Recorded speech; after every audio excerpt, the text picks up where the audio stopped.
Hey everyone, Con once again, and welcome back to the next episode review of episode 8 of Oshi. And as you can see, obviously I shaved off the mustache, yeah. In case everyone says anything, yeah. But anyway, Oshi episode 8, I thought after being delayed a week, like with Hell's Paradise, right? But it was worth the wait because it was once again really great episode. This show has just been really awesome, non-stop for me.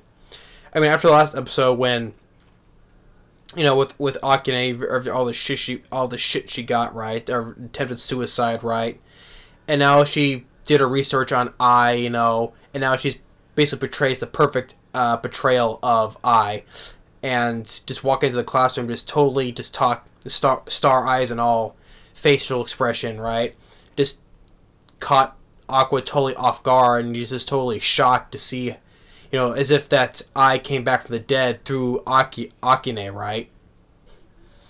And Akane just portrays her the perfect, like, everyone's like how totally different she is now, and we see first Aqua totally flustered because at one point where he's blushing and totally flusters when he storms out the room. But when what was it, the girl named Mem? She's the blonde with the horns, right? And she says "Hey, Aqua, get that pouch for me." He basically says no, but when Akane says, it's like, okay.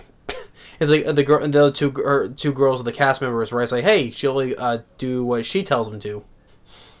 And they're trying to push Akane on Aqua, and he's getting blushing, he's a little flustered because the thing is because he's getting a little flustered and blushing because she's being it's like as if I was staying in front of him.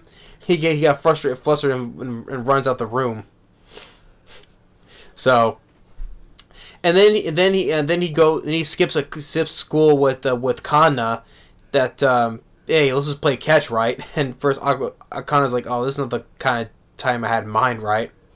So they're both tossing the ball, tossing the baseball, right? And then Aqua's having these kind of these, I would say, complex feelings because after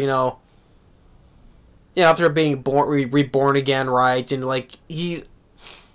it's like his since being born, it was as a baby, but he has an adult mind though, and his feelings, memories, kind of dissipated through some time though, and then when he reaches the puberty age and become a teen in high school and all that, then it's kind of I would say, not coming back though, but it kind of has that again though, has those things again, or is what at least his feelings are very complex. Having when his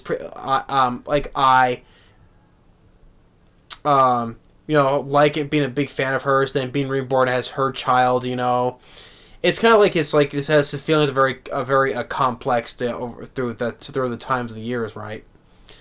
And so, and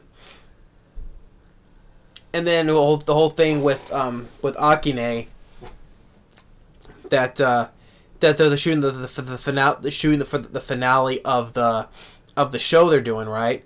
And basically, when he ends with him kissing Akane, and everyone's all shocked and all of that, and are clapping because they never see Aqua and kiss any girl, right? But it's for acting, right?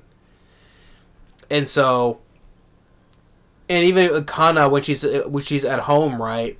She sees it on her tablet or phone, right? And she's because she got visibly she got frustrated seeing that because she's taking an interest in Aqua, right?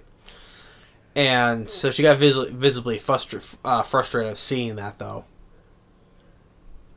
And so after all that though, everyone's celebrating the shooting, finishing the shooting of the episode, right? And so they're all celebrating, and then we get the conversation with Akane, talking with Aqua, say, hey, the whole being a boyfriend girlfriend, even during dating in the show, but end up dating in real life, right? She points out, Aqua points out one of the the other girl that's in their cast, right, is dating the other guy that's also in the show with them, right, in real life. They're her first real boyfriend. So Akane is asking, "What do you think of me?" Right, and think of you as a work related, and although he hasn't lied, said that he admires her as an actress. So in a sense, though, but it's like they're being a boyfriend and girlfriend basically on a work level. But I can see that Akane kind of likes Aqua, wants to be wants that be a boyfriend girlfriend thing, right? And so then he's talking. Then Aqua's gonna talk to the guy from previously, because the reason why he was doing the show, right? Because if he does this, then he'll give information on I, right? By like some of the guys that she worked with, right? So after that, so he's like, "Hey, let's meet up next week for some sushi, and I'll give you some information about I." So Oshi agrees to, and then ends with talking to Mim, that as they're walking, and she kind of like tells him between him and her, right? So he's like, "Hey, originally she wanted to be an idol, right? But I guess due to complications, she never got a chance to do that."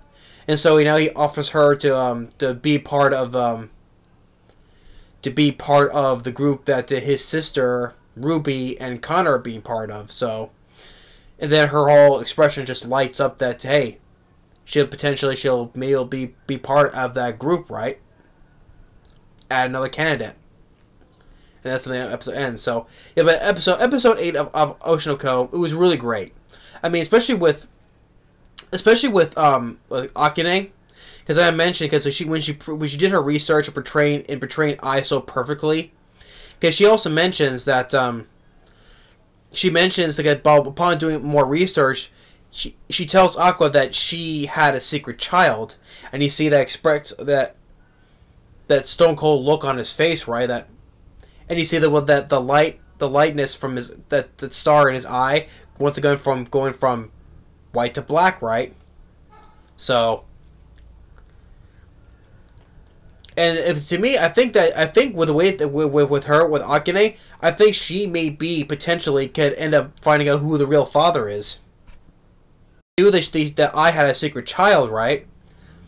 Maybe that I eventually will let on to on the secret that she is Ai's kid, or I could just potentially be doing with further more research. She could probably find out who the father is, and she could probably be the keys of this whole thing. Solving this whole mystery, right? Because going from murder, from revenge, with reincarnation, murder, and revenge, and then seeking redemption for Akane, for portraying Ai, basically bringing Ai back from the dead through Akane, so, and then like how with Aqua, like how his complex feelings are just for from being young, reborn, from admiring an idol, from being reborn as her kid, then dying, and then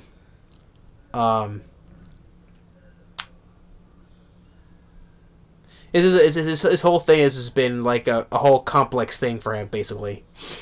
And then with Akane doing her research, especially telling him that, I had a secret child, though, but not saying much else after that, because, like, who's the kid or who's the father, though. But Akane, she could potentially be the one who can solve this whole entire thing, Maybe eventually Aqua will let on that he's the kid.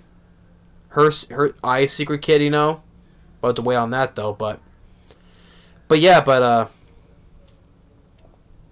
you're wondering why, why I keep a lick at my lip here,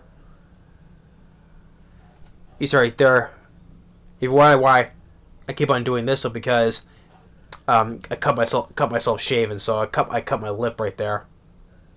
So if you wonder why I keep on doing that, though, because I cut myself shaving. Hardly ever a time where I ever cut myself shaving, but hey, shit happens. But anyway, episode 8 of Oshinoko was really great. Once again, I give this a really big thumbs up for this, and and then with Men potentially going on Ruby's idol group. So yeah, and it's just a lot. It's so much, a lot more coming. It's just the whole complex of this whole thing with revenge, reincarnation, murder, revenge, you know, and just everything else. And this show has been portraying. It's been really great, you know. So, but yeah, but episode 8, once again, big thumbs up for this. I really did enjoy it. So thanks for watching. Stay tuned for episode 9, and then more of the show. Well, next week it will be episode 9. But what I meant to say was, stay tuned for more for Anime Month, because more of the videos I pre-recorded. I'll have the mustache though, but for more for Anime Month and more other things. So, but stay tuned for those, and we'll see you next time. Later.